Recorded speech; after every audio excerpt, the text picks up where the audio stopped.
বান্দা আল্লাহর কাছে সবচেয়ে দামি, সবচেয়ে সম্মানিত। আওয়াজে বলতে হবে এই কথাটি বলেছেন কে?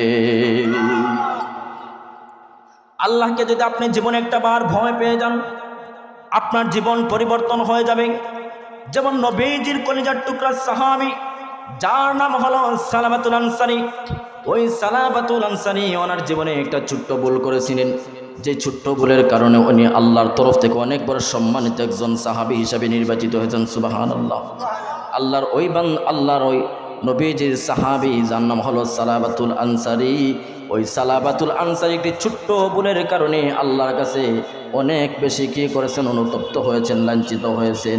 আর অনুতপ্ত এই লাঞ্ছনার কারণে আল্লাহর কাছে অনেক অনেক বেশি দামি হয়ে গেছে। তো বলতে চাচ্ছিলাম, নবীজির একজন সাহাবী যার নাম হলো সালাবা। নবীজি যখন মক্কার জমিন হিজরত করে মদিনার মধ্যে আগমন করলেন, তখন কিছু সংখ্যক সাহাবী নবীজির সঙ্গে মদিনায় গেলেন। আমি আলোচনা সংক্ষিপ্ত করে আনব। নবীজি তখন ওই জায়গার মধ্যে যাওয়ার পর নবীজির সাহাবীদের মধ্য থেকে কিছু সংখ্যক সাহাবীদেরকে একজন সাহাবী আনসারী আর মুহাজির, এই দুই শ্রেণীর সাহাবীর মধ্য থেকে একজনের সঙ্গে আরেকজনের বন্ধুত্ব সুলভ ভ্রাতৃত্বের সম্পর্ক আল্লাহর হাবিব সম্পর্কতা সৃষ্টি করে দেবেন। সুবহানাল্লাহ। নবীজির কলিজার টুকরা সাহাবী যার নাম হলো সালাবা। এই সালাবাতুল আনসারী একজন গরিব সাহাবী, যিনি দেখতেও সুন্দর নয়, কুচকুচে কালো একজন গরিব সাহাবী। এই সালাবাকে আল্লাহর হাবিব কি করলেন, সাঈদ ইবনে আব্দুর রহমান একজন সাহাবী, আল্লাহর হাবিব সাঈদ ইবনে আব্দুর রহমানকে একদিন ডেকে মসজিদে নববীর মধ্যে বসাইলেন।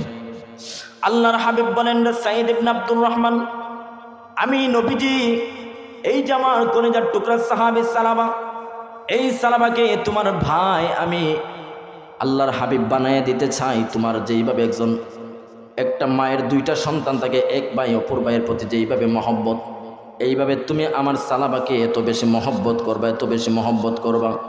ও সাঈদ ইবনে আব্দুর রহমান, তোমার কি কোনো আপত্তি আছে?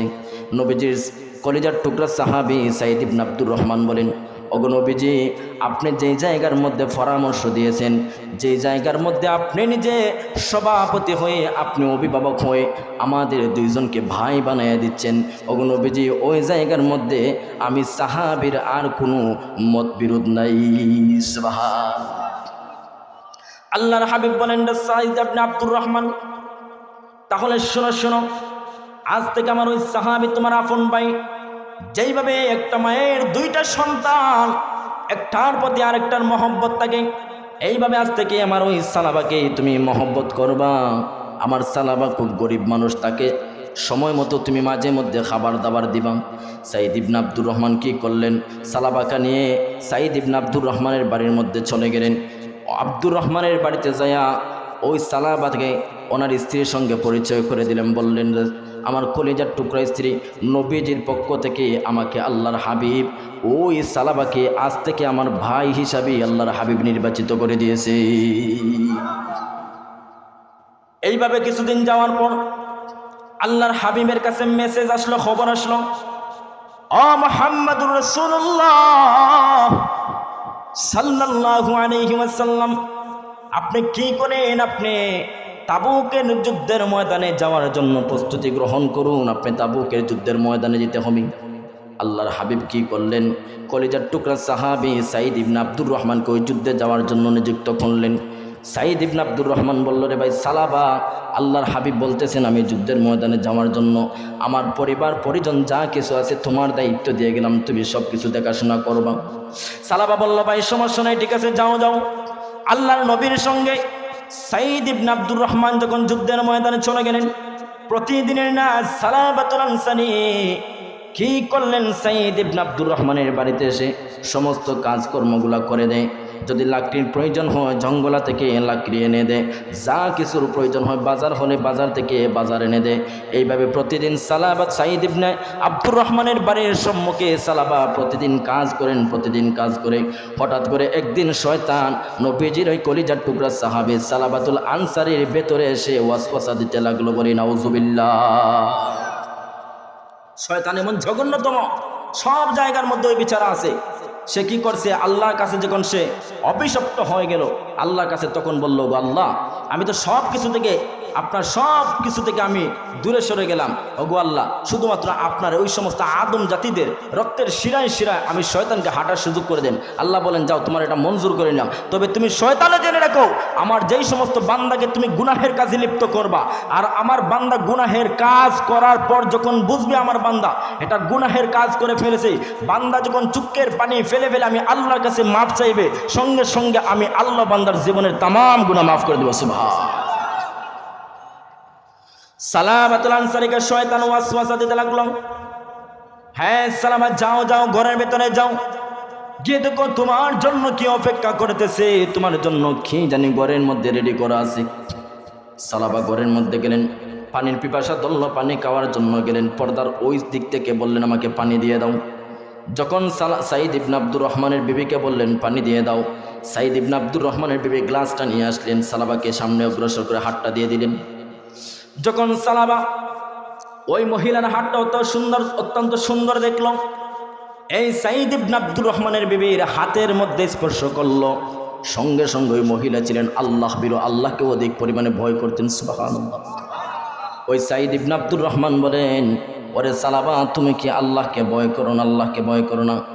আর তোমার ভাইয়ের তুমি আমানতটা খেয়ানত করতেছো, আমানত খেয়ানত যারা করে তাদেরকে আমার আল্লাহ কঠিন থেকে কঠিন অপমানজনক শাস্তি দিবেন।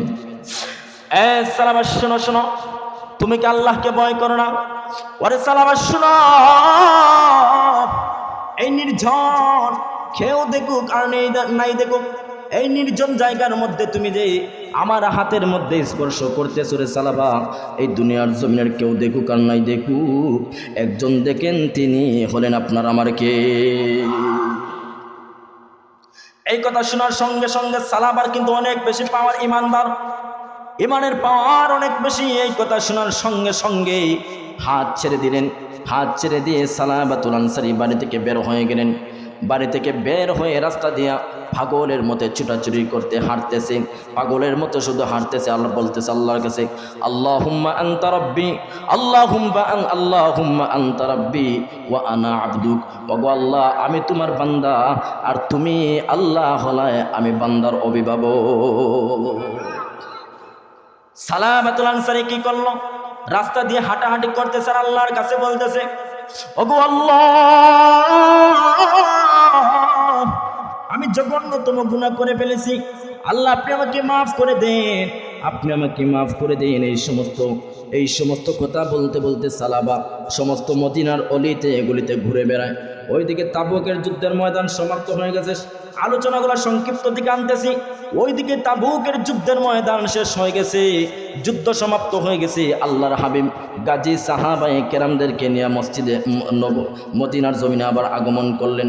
মদিনার জমিনে আসার পর সমস্ত সাহাবায়ে কেরাম কোন যার যার বাড়ির মধ্যে চলে গেল। ওইদিকে সাঈদ ইবনে আব্দুর রহমানও বাড়ির মধ্যে চলে গেলেন। কলিজার টুকরা বিবি এই যে মহিলাকে গিয়ে বললেন, আমার ভাই সালাবা কোথায়? ওই মহিলা সমস্ত কথা বললেন। তখন সাঈদ ইবনে আব্দুর রহমান খুব বেশি রাগান্বিত হয়ে গেলেন, আজকে যদি আপনার আমার বিবির হাতের মধ্যে কেউ স্পর্শ করে, আমিও রাগান্বিত হব, বলে ঠিক কিনা? এইভাবে সাঈদ ইবনে আব্দুর রহমান রাগান্বিত করেন। যখন ওনার স্ত্রী বলল, ও প্রাণের স্বামী, পরবর্তী কথাগুলো শুনুন। আমি সালাবাকে যখন বললাম, ওরে সালাবা, তুমি কি আল্লাহকে ভয় করো না? তুমি কি আল্লাহকে ভয় করো না? এই কথাগুলা বলা মাত্র সালাবা আমার হাত ছেড়ে দিয়ে আল্লাহকে ভয় করে করে এই বাড়ি থেকে চিরবিদায় নিয়ে চলে গেছে।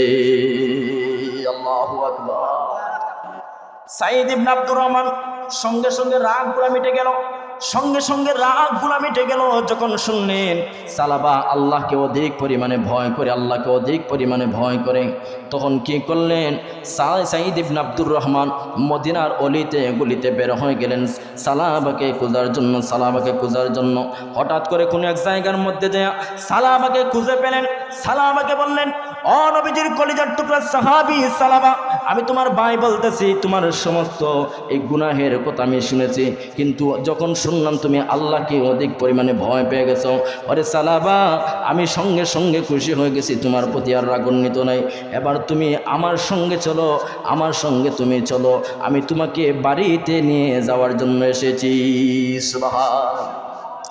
নবীজির কলিজার টুকরা সাহাবী সালামা বলেন, হ্যাঁ ভাই সাঈদ ইবনে আব্দুর রহমান, আমি এই মুখ আর মদিনার জমিনে কাউকে দেখাতে চাই না। আমি জঘন্যতম অপরাধ করেছি, অনেক বড় ধরনের গুনাহ করে ফেলেছি। এই মুখ আমি আর কাউকে দেখাতে চাই না, কাউকে দেখাতে চাই না। ওইদিকে সাঈদ ইবনে আব্দুর রহমান অনেক রিকোয়েস্ট করে তাকে বুঝালেন, সমস্যা নাই, আমরা তো স্বামী স্ত্রী, তোমাকে মাফ করে দিয়েছি, ক্ষমা করে দিয়েছি, তাহলে এত সমস্যা কি? তখন সালাবা বলে, আমার একটা শর্ত আছে, আমি মদিনার জমিনে যাব, আমার শর্ত আছে। সাঈদ ইবনে আব্দুর রহমান বলেন, তাহলে তোমার কি শর্ত?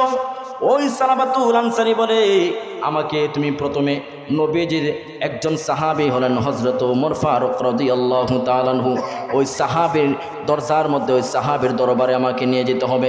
তবে হ্যাঁ, আমাকে এমনভাবে তুমি নিয়ে যাইবা, এমনভাবে তুমি আমাকে নিয়ে যাইবা যেভাবে জাহান্নামীদেরকে আমার আল্লাহ ওই দুই হাত কাঁধের মধ্যে বেঁধে টেনে হেসড়ে জাহান্নামের মধ্যে ঢুকায় দিবেন, ওইভাবে তুমি আমাকে ওই সাহাবীর দরবারে নিয়ে যাইবা। সুবহানাল্লাহ। নবীজির কলিজার টুকরা সাহাবী সালাবাতুল আনসারী এই সমস্ত কথাগুলো বলার পর সাঈদ ইবনে আব্দুর রহমান কি করলেন, ওনার হাতগুলা এইভাবে পিছন দিকে বেঁধে নিয়ে নবীজির সাহাবী হযরত ওমর ফারুক রাদিয়াল্লাহু তাআলা আনহু ওনার দরবারে গেলেন, ওনার দরবারে নিয়ে গেলেন। নবীজির ওই সাহাবী ওমর ফারুক বলেন, এ নবীজির কলিজার টুকরা সাহাবী সালাবা, তোমার এমন কি অবস্থা, আর কেনই বা আমার দরবারে আসছো? ওই সাহাবী বলে, ওগো নবীজির সাহাবী, আপনার কাছে আজকে এমন একটা হেদায়েতের পথ খোঁজার জন্য আসছি। ওরে ওমর ফারুক রাদিয়াল্লাহু তাআলা আনহু, আমি জঘন্যতম একটা গুনাহ করে ফেলেছি, জঘন্যতম গুনাহ করে ফেলেছি। সমস্ত গুনাহের কথা সালাবাতুল আনসারী বলে দিলেন। তখন ওমর এমন একজন গরম সাহাবী, এমন একজন গরম সাহাবী, ওমর যখন সমস্ত গুনাহের কথা শুনলেন, সঙ্গে সঙ্গে বললেন, রে সালাবা, আমার দরবার থেকে তুমি বের হয়ে যাও, তোমার জন্য আল্লাহর পক্ষ থেকে তওবার কোনো পথ নাই। এই কথা শোনার পর সালাবাতুল আনসারী খুব ভয় পেয়ে গেলেন। এই কথা শোনার পর সালাবাতুল আনসারী অত্যন্ত বেশি আরো ভয় পেয়ে গেলেন। উমর তো অত্যন্ত কঠিন একজন মানুষ, যদি উমর আমাকে কোনো একটা কিছু করে বসে ফেলে। ওইদিকে সাঈদ ইবনে আব্দুর রহমানকে বলেন, ভাই তাহলে এই জায়গার মধ্যে আর কোনো কাজ হবে না, উমরের দরবার থেকে চলে আসো। সালাবাতুল আনসারী বলেন, এখন আমি একজনের কাছে দিয়ে তোমাকে যেতে চাই, যার নাম হলো নবীজির সাহাবী হযরতে আবু বকর সিদ্দিক রাদিয়াল্লাহু তাআলা আনহু। নবীজির ওই সাহাবীর দরবারে তুমি আমাকে নিয়ে চলো, তুমি আমাকে নিয়ে চলো। সাঈদ ইবনে আব্দুর রহমান বলেন, ঠিক আছে, তুমি যার দরবারে যেতে চাও আমি তার দরবারে তোমাকে নিয়ে যাওয়ার জন্য প্রস্তুত, চলো চলো। নবীজির সাহাবী আবু বকরের দরবারে যখন গেলেন, আবু বকরের দরবারে যাওয়ার পর সমস্ত ঘটনাগুলো বললেন। আবু বকর সিদ্দিক রাদিয়াল্লাহু তাআলা আনহু ঠিক ওইভাবে উমরের মতো ওনাকে নিরাশ করে দিলেন। তুমি যেই সমস্ত গুনাহ করেছো, এই গুনাহের ক্ষমা আল্লাহর দরবারে কোনোদিন হবে না, কোনোদিন হবে না।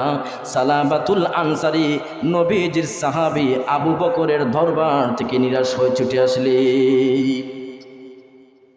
এখন সালাবাতুল আনসারী বলে, সাঈদ ইবনে আব্দুর রহমান, দুইজনের কাছ থেকে নিরাশ হয়ে আসলাম, তাহলে এক কাজ করি, আমার এই শেষ একজনের কাছে যাব, উনি যেটা পরামর্শ দিবেন, উনি যেটা ফয়সালা করবেন সেটার উপর আমি সন্তুষ্ট থাকবো, আর কারো দরবার আমি যাব না। ওরে সাঈদ ইবনে আব্দুর রহমান, আমাকে নিয়ে তুমি একটা বার আমার নূর নবী মুহাম্মদুর রাসূলুল্লাহ সাল্লাল্লাহু আলাইহি ওয়াসাল্লামের দরবারে নিয়ে যাবো। সুবহানাল্লাহ। সালাবাতুল আনসারী বলেন, আমি বুক ভরা ভালোবাসা নিয়ে, বুক ভরা আশা নিয়ে আমার ভাই সাঈদ ইবনে আব্দুর রহমানকে বললাম, এই দুনিয়ার জমিনের যে কেউ আমাকে নিরাশ করে দেখ না কেন, আল্লাহর পথ থেকে আমাকে নিরাশ করে দেখ না কেন, কিন্তু একজন নিরাশ করে দিবেন না, একজন কোনো দিন নিরাশ করে দিবেন না। তিনি হলেন একমাত্র আখির জামানার নবী, তিনি হলেন একমাত্র দু জাহানের বাদশাহ, নূর নবী হায়াতুন নবী মুহাম্মদুর রাসূলুল্লাহ। সালাবাতুল আনসারী বলে, এ ভাই সাঈদ ইবনে আব্দুর রহমান, আমাকে নবীজির দরবারে যাও। নবীজির দরবারে যাওয়ার জন্য দুজন প্রস্তুতি গ্রহণ করলেন, নবীজির দরবারে গেলেন। ঠিক কিন্তু সালাবাতুল আনসারী হাতগুলো এইভাবে পেছন দিকে বাঁধা, আর জাহান্নামের বেশি নবীজির দরবারে নিয়ে গেলেন। নবীজির দরবারে যাওয়ার পর সালাম আদান প্রদান করলেন। সালাবাকে দেখে আমার নবীজি খুব বেশি একটা অন্যরকম ভাব হয়ে গেল, চেহারাটা অন্যরকম হয়ে গেল। আল্লাহর হাবিব বলেন, রে সালাবা, বুঝলাম না, তোমাকে প্রতিদিন হাসি মুখে দেখা যায়, তোমাকে অন্যদিন অন্যরকম দেখতাম।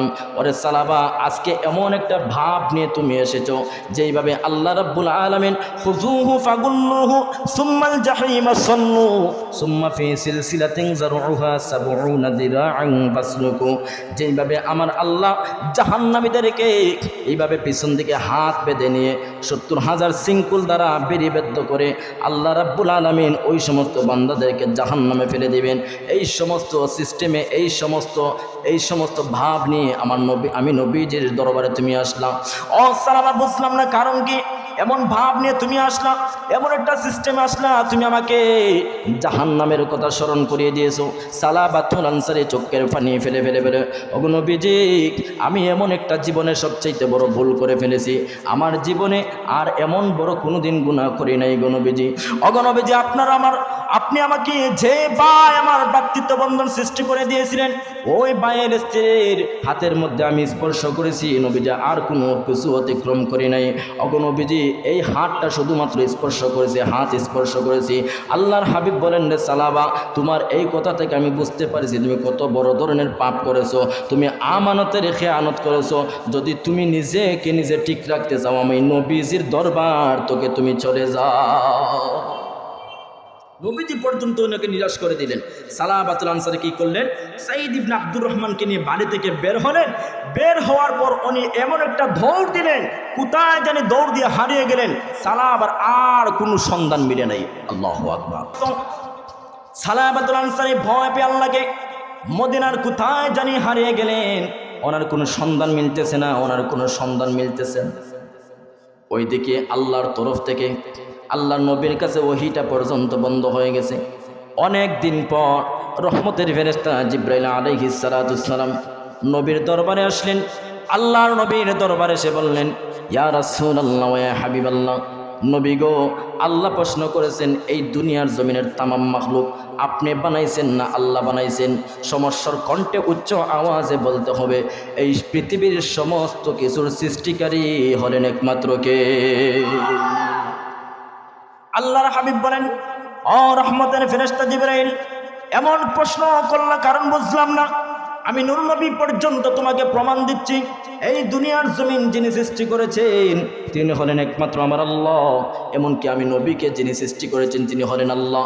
নিঃসন্দেহে দুনিয়ার জমিনের সমস্ত মাখলুক আমার আল্লাহ বানাইছেন। ওরে জিবরাইল, বুঝলাম না কেন এমন প্রশ্ন করলা, বুঝলাম না এমন প্রশ্ন কেন করলাম। জিবরাইল আলাইহিস সালাতু সালাম বলে, ওগো নবীজি, আল্লাহর তরফ থেকে আপনার কাছে এমন ওহী এসেছে, আপনার যে একজন সাহাবী যার নাম হলো সালাবা, ওই সালাবাকে আপনি তওবার পথ থেকে নিরাশ করে দিয়েছেন। কিন্তু আপনার সালাবার এই সমস্ত তওবা, এই সমস্ত আল্লাহ বিরু আল্লাহকে সালাবা যেই পরিমাণে ভয় পেয়েছে, এই সমস্ত ভয় পাওয়ার কারণে আমার আল্লাহ আপনার কলিজার টুকরা সাহাবী সালাবার জীবনের সমস্ত গুনাহ আল্লাহ মাফ করে দিয়েছে। অগণবী আল্লাহ অর্ডার করেছেন, আপনার ওই সাহাবী যে জায়গার মধ্যে হোক না কেন, মদিনার অলিতে গলিতে আপনি তালাশ করে আপনার ওই সাহাবীকে বের করে আপনার সুসংবাদ দিয়ে দেন। কি সুসংবাদ? যে সালাবার জীবনের তামাম গুনাহ আল্লাহ মাফ করে দিয়েছেন। আল্লাহর হাবিব বলেন, সাহাবীরা শোনো, কে কোন দুইজন সাহাবী দাঁড়াইবা যারা আমার সালাবাকে নিয়ে আমি নবীজির কাছে নিয়ে আসবা? দুইজন সাহাবী দাঁড়ালেন, যার নাম হলো হযরত আবু বকর এমনকি হযরত ওমর। ওই দুইজন সাহাবী কিন্তু সালাবাকে নিরাশ করে দিয়েছেন। আল্লাহর হাবিব সমস্ত কথা শুনেছেন। আল্লাহর হাবিব বলেন, আপনারা দুজন দিয়ে হবেন, আপনারা বসুন, আরও দুইজন দাঁড়ান। তখন হযরতে সালমান ফারসি যিনি মুরব্বী সাহাবী আর যিনি হাদিস খানা বর্ণনা করেছেন হযরত আলী মুরতাদা রাদিয়াল্লাহু তাআলা আনহু, ওই দুইজন সাহাবী দাঁড়াইলেন। আল্লাহর হাবিব বলেন, যাও আপনাদের দুইজনকে আমি নবীজি পারমিশন দিয়ে দিলাম। আপনারা যতক্ষণ পর্যন্ত আমার সালাবাকে খুঁজে না পাবেন ততক্ষণ পর্যন্ত আমি নবীজির সম্মুখে আপনারা আসবেন না। বলে সুবহানাল্লাহ। ওই দুইজন সাহাবী মদিনার অলিতে গলিতে তালাশ করে ওই দুইজন সাহাবী মদিনার অলিতে গলিতে তালাশ করে, কোথাও জানি ওনাকে খুঁজে পাওয়া যায় না, কোথাও খুঁজে পাওয়া যায় না, কোথাও খুঁজে পাওয়া যায় না। হঠাৎ করে একদিন দেখা গেল ওনাকে এমন এক জায়গায় একজন কৃষক মানুষকে পাওয়া গেল। কৃষককে জিজ্ঞাসা করা হলো, এই এলাকার মধ্যে আমাদের সালাবাকে কি আপনারা দেখেছেন? তখন কৃষক জবাব দিল, না, সালাবা নামে কাউকে আমরা চিনি না, দেখি নাই। তবে একজন আল্লাহর প্রিয় বান্দা যিনি নাকি জাহান্নামের ভয়ে প্রতিনিয়ত ওই জায়গার মধ্যে এসে কান্না করেন, আল্লাহর ওই বান্দা প্রতিনিয়ত ওই জায়গার মধ্যে এসে কান্না করেন। সালাবাকে খোঁজার জন্য আলী মুরতাদা রাদিয়াল্লাহু তাআলা আনহু, সালমান ফারসি রাদিয়াল্লাহু তাআলা আনহু, এই দুইজন সাহাবী রাত্রির অপেক্ষায় ছিলেন। যখন রাত্র গভীর হয়ে গেল, ওনারা কান্না শুনতে পাইলেন, কান্না শুনতে পাইলেন। সঙ্গে সঙ্গে ওনারা গেলেন, গিয়ে দেখলেন সালাবাতুল আনসারীকে সংক্ষিপ্ত করে কথাগুলো বলতেছি। সালাবাতুল আনসারীকে ওনারা কি করলেন, নিয়ে মসজিদে নববীর দিকে নবীজির কাছে নিয়ে যাওয়ার জন্য প্রস্তুতি গ্রহণ করলেন। তখন ছিল শেষ রাত্রি। তখন হযরতে বেলাল হাবশী রাদিয়াল্লাহু তাআলা আনহু ফজরের আজান দিয়ে দিলেন। ওইদিকে নবীজি ফজরের নামাজ শুরু করে দিলেন। আল্লাহর হাবিব ইমামতি করতেছেন। ওই দিন আল্লাহর হাবিব সূরা ফাতিহা তেলাওয়াত করার পর সূরা তাকাসুর তেলাওয়াত করতেছেন। আর ওই যে হযরত আলী, হযরতে সালমান ফারসি রাদিয়াল্লাহু তাআলা আনহুমা সহ এই সালাবাত, এই তিনজন সাহাবী একদম পেছনের কাতারে গিয়ে দাঁড়ালেন। আল্লাহর হাবিব যখন আলহাকুমুত তাকাসুর হাত্তা যুরতুমুল মাকাবির ধারাবাহিকক্রমে এই সূরা যখন আল্লাহর হাবিব তেলাওয়াত করছিলেন, এই তেলাওয়াত শুনে আল্লাহর নবী কলিজার টুকরা সাহাবী সালাবাতুল আনসারী আল্লাহর ডাকে সাড়া দিয়ে দুনিয়ার জমিন বিদায় নিয়ে আল্লাহর ডাকে সাড়া দিয়ে মৃত্যুবরণ করে ফেলেছে। তো সম্মানিত প্রিয় অতিথি চলে আসেন, এইভাবে সুন্দর না ওনাকে বসে আলোচনা করা। তো আমি শেষ কথা বলতে চাই যে একজন নবীজির সাহাবী হওয়ার পর আল্লাহকে সামান্য গুনাহ শুধুমাত্র হাতে স্পর্শ করেছেন। আর আপনি আমি পাইলে তো না জানি কি করতাম, কিন্তু উনি মাত্র হাতে স্পর্শ করেছেন, কিন্তু এত পরিমাণে ভয় পেয়েছেন। আর এই যে ইনি ভয় পেয়েছেন, আর এই ভয় পাওয়াটা আল্লাহ কি করেছেন, কবুল করে নিয়েছেন। আমার আল্লাহ বলেন, নবীজি আমার ওই সাহাবীর জীবনের তামাম গুনাহ আমি আল্লাহ মাফ করে দিয়েছি।